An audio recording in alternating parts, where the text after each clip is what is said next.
wartawan itu ternyata tuh nggak mudah gitu. Apalagi kalau misalkan kita harus nge-report di waktu demo.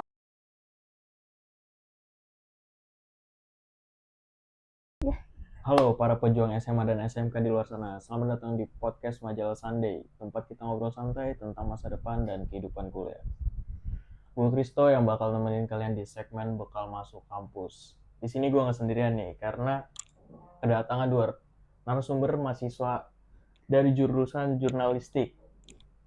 Boleh dong Kak, kenalan dulu nih. Oke, halo semuanya. Salam kenal, nama gue Distia Mitayana, biasanya dipanggil Mita. Gue dari jurusan jurnalistik, sekarang semester 7 di UIN Jakarta. Kalau kakaknya? Halo semuanya, aku Risma, mahasiswa jurnalistik UIN Syarif Hidayatullah Jakarta. Aku juga sekarang di semester 7. Udah gitu dong, 2 semester. Terus sekarang di semester 7 kesibukannya apa nih? Lagi magang atau lagi nyusun skripsi? Kalau gue ini sih dua-duanya. Jadi magang juga, nyusun skripsi juga, dan kebetulan karena ikut satu organisasi UKM gitu di kampus, jadi masih ada kegiatan di kampus. Berarti lumayan sibuk di kampus juga, aktif organisasi. Dikit Kalau kakaknya? Gue juga kesibukannya ya sama kayak Mita, paling ngerjain tugas magang, terus nyusun proposal juga. Kesibukannya itu aja. Terus apa nih alasan kalian milih jurusan jurnalistik? Apakah dari dulu emang suka media atau ada alasan lain? Kalau gue sih simpelnya karena lulusan SMK ya, terus jurusan juga multimedia, jadi dan pas banget mau lulus itu disaranin sama orang tua buat lanjut kuliah dulu baru nanti kerja, jadi ya menurut gue ya mendingan dilanjutin gitu lah dari jurusan multimedia, terus yang masih selaras gitu, dan ketemulah nih jurnalistik di UIN Jakarta. Berarti masih sama lah ya, materi-materinya lebih tingkat lagi. Iya, lebih dikembangin lagi. Kalau kakaknya? Kalau dari gue sendiri alasan utamanya sih karena gue dari daerah timur, jadi sebagai anak daerah gue milih jurnalistik itu buat ngembangin pemberitaan di media lokal di sana, karena menurut gue di sana masih kurang ya, bisa dibilang bukan di isunya tapi di teknisnya, entah itu penulisannya, editor atau apapun itulah. Jadi alasan gue milih ini karena menurut gue bisa nih buat berkontribusi ke depannya di daerah gue buat ningkatin kualitas pemberitaan di sana. Keren juga. Mau jadi salah satu jurnalis. Ya. Terus apa aja sih materi yang dipelajari nih di jurusan jurnalistik? Biar ada gambaran nih buat para calon mahasiswa baru yang mau milih jurusan tersebut. Yang pasti banyak banget sih mata kuliahnya. Salah satu mungkin ya beberapa tuh kayak kita bakal belajar yang namanya bahasa jurnalistik. Itu tuh kita belajar gimana kode etik di jurnalistik. Terus nanti kita juga belajar teknik wawancara, reportase. Kita juga ada namanya mata kuliah jurnalistik foto. Jadi mungkin ada perbedaan gitu antara foto dalam jurnalistik sama foto untuk humas gitu. Jadi nggak semua foto itu bisa disamakan buat berita, atau pokoknya ada perbedaan antara foto untuk humas sama foto untuk berita. Nah, terus ada juga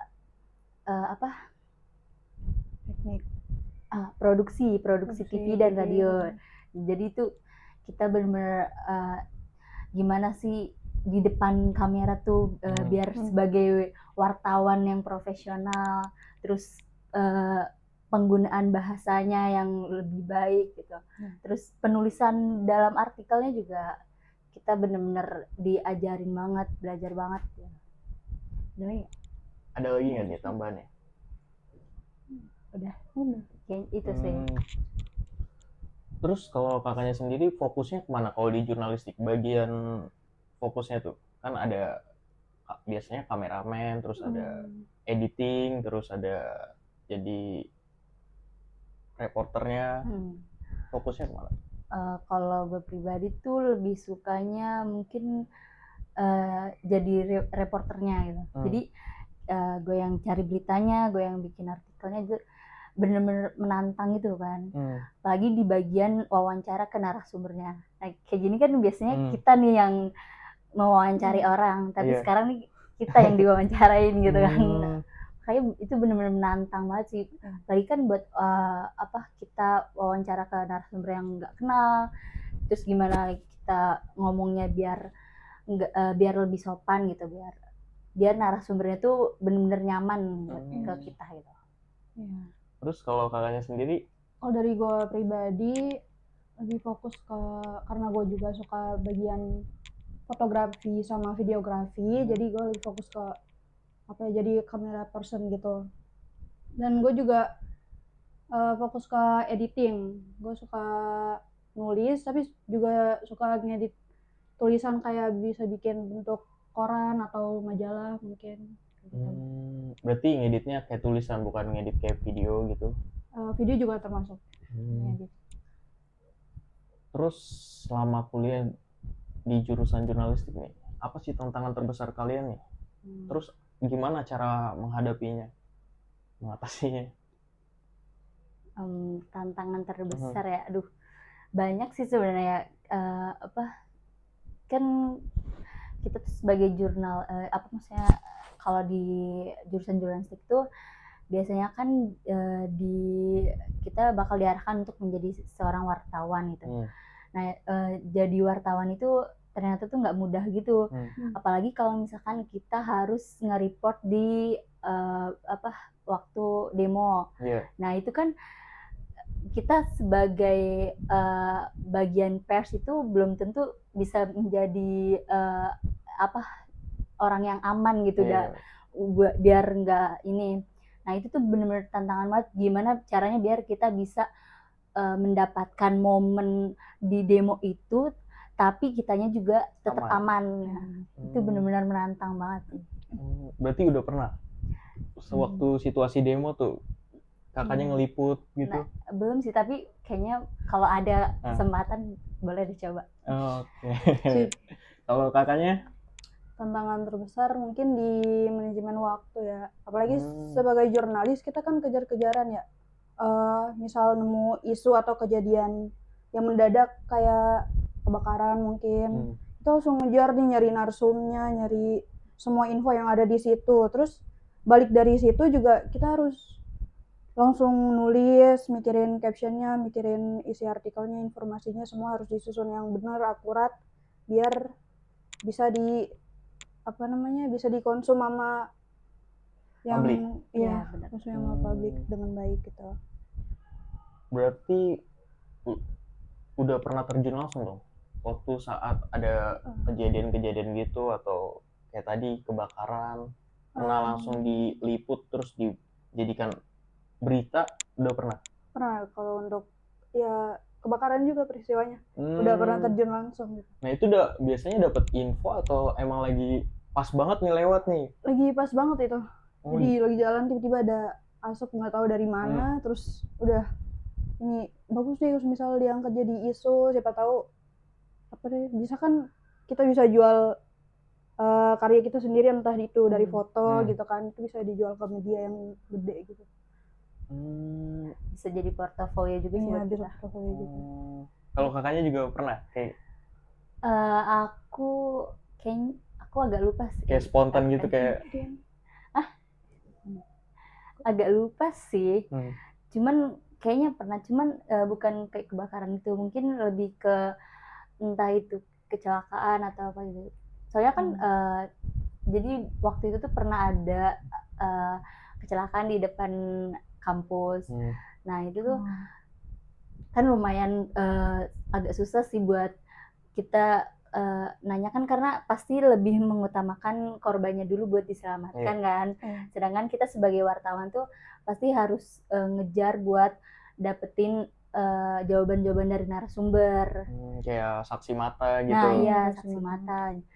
Dan kalaupun bisa kita ini sih wawancara juga ke korbannya kalau korbannya udah selamat gitu kan. Karena kan kita kita tuh harus tahu dua sisi cerita aja, nggak cuma dari saksi mata tapi dari korbannya juga. Itu kecelakaannya waktu itu tunggal atau? Kecelakaannya tunggal. Jadi dia tuh naik motor gitu lah, mungkin ngantuk ya. Biasa. Terus selama kuliah nih udah semester 7, apa sih pengalaman paling menarik waktu meliput kah atau lagi tugas proyek?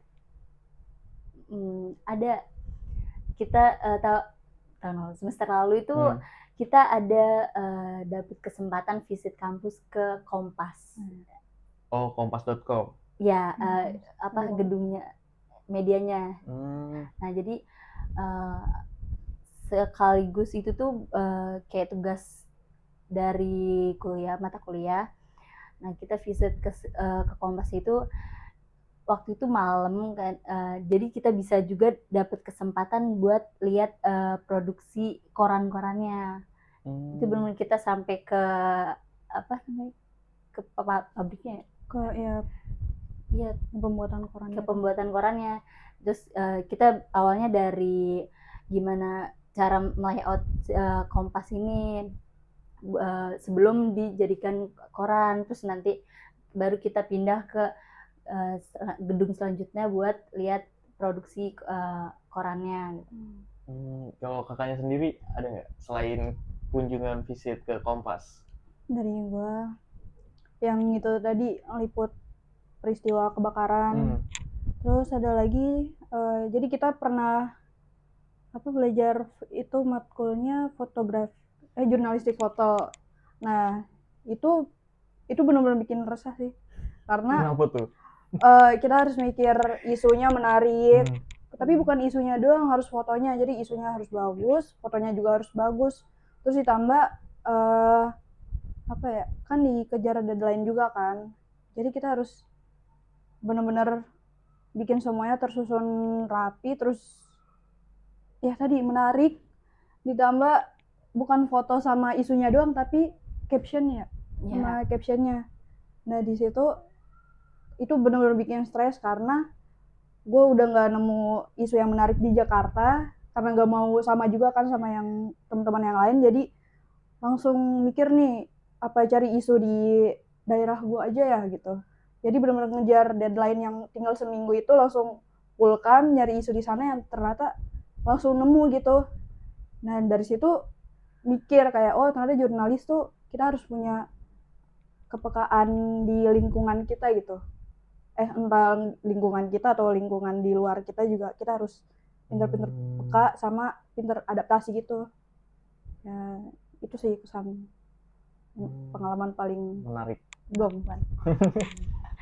Terus kalau kalian berdua nih, kan kalau Kak Nita kan ikut organisasi ya. Kalau Kak Rismanya? Aku nggak ikut. Kalau misalnya ada nggak ikut komunitas di luar gitu buat ngembangin skill jurnalistik? Kalau kita pribadi enggak sih, cuman di kampus tuh ada namanya kalau UKM gitu, unit kegiatan mahasiswa. Nah itu tuh bisa kalau misalkan jurnalistik buat ngembangin tuh namanya LPM Institute, lembaga pers mahasiswa, sama Kalacitra. Nah kalau LPM ini kan fokusnya ke kayak penulisan artikel berita gitu-gitu. Nah kalau misalkan Kalacitra ini fokusnya ke fotonya, fotografernya. Terus ada juga yang di lingkup fakultas ya, namanya LO, lembaga otonom atau enggak LSO, lembaga semi otonom. Nah kalau di lingkup fakultas itu ada namanya RDK, RDK, DNK sama JL. Nah, RDK ini tuh lingkupnya di radio dakwah komunikasi. Jadi kita benar-benar diajarin tuh gimana produksi di radio, terus gimana siaran di radio. Nah, kalau DNK ini dia lebih ke televisinya. Kita bakal diajarin editing buat di videonya. Terus selain itu kita juga bakal bukan diajar sih. Kalau yang gue lihat itu mereka sering banget yang namanya bikin sebuah film, dan itu tuh filmnya buat dilombain gitu. Kadang kita kalau menang tuh dapat penghargaan ya. atau dapat sertifikat atau ada prize-nya. Nah, itu kalau di UIN Jakarta itu ada yang namanya SAA, Student Achievement Award. Nah, itu semua ada kategorinya, ada kategori akademik, non akademik. Nah, itu bisa tuh kalau misalkan kita menang perlombaan nih pas kuliah, terus kita daftarin ke SAA itu bisa diajuin gitu. Iya, bisa diajuin. Kita ntar dapat sertifikatnya, terus ada juga semacam uang jajan lah buat kita gitu. Terus kalau kakaknya sendiri udah pernah ngajuin? Pernah. Tahun lalu tuh kan kalau aku kan ikut UKM-nya tuh marching band. Jadi karena aku hobi gitu dan sekaligus buat olahraga. Nah, tahun lalu itu aku ikut lomba. Nah, lombanya itu internasional gitu kan, walaupun diadanya di Indonesia. Nah, itu tuh aku daftarin SA dan dapet lumayan sih uang jajannya. Lumayan. Iya. Buat sebulan ada? Ada. Wow. Apalagi buat anak kos ya. Buat nambah-nambahin anak kos ya. Oh, Kamita sendiri ngekos? Kalau aku nggak, dia. Oh, ngekos. Ngerantau ya? Ngerantau. Dari mana tuh? Daerah mana? Dari Ternate, timur. Wah, timur. Jauh juga. Sendiri atau sama teman atau keluarga? Sendiri sih. Terus kan Kak Risma nih merantau ya? Iya. Gimana tuh waktu pertama kali ngerantau ke Jakarta? Pertama kali sebenarnya santai aja, karena emang pengen ngerantau juga. Cuman makin kesini kayak karena kayak gini ya jadi anak rantau gitu. Mau pulang ke rumah juga harus nyari alasan yang ini nih, alasan yang spesifik. Emang mau pulang ke rumah ngapain gitu. Jadi benar-benar harus jadi anak rantau di sini, apalagi jurnalistik ya. Tapi tujuan jadi belajar jurnalistik di sini juga untuk daerah gue sendiri gitu. Jadi harus serius. Ya jangan terlalu serius ya. Biar gak stres. Berat nggak sih ngerantau gitu, terus ngekos lagi sendiri, harus survive sendiri? Sejauh ini sih alhamdulillah nggak berat banget ya, karena ada teman-teman ini gitu. Ada yang selalu support ya temannya? Iya, selalu support gitu. Jadi ya jalanin aja, enjoy aja lah. Enjoy jadi anak rantau. Terakhir nih, ada nggak sih pesan kalian berdua nih buat calon yang mau masuk kuliah terus milihnya jurusan jurnalistik? Kasih dong pesannya dan tipsnya. Tips. Yang pastinya sih buat temen-temen yang mau masuk jurusan jurnalistik harus punya minat gitu. Karena kan kalau kita masuk ke jurusan tanpa atau kemauan kita. Ya, kalau tanpa kemauan kita tuh pasti agak berat gitu kan buat jalaninnya. Nah, apalagi jurnalistik itu nggak cuma tentang menulis dan membaca, tapi kita juga belajar namanya kode etik. Jadi bener-bener literasi kita tuh bakal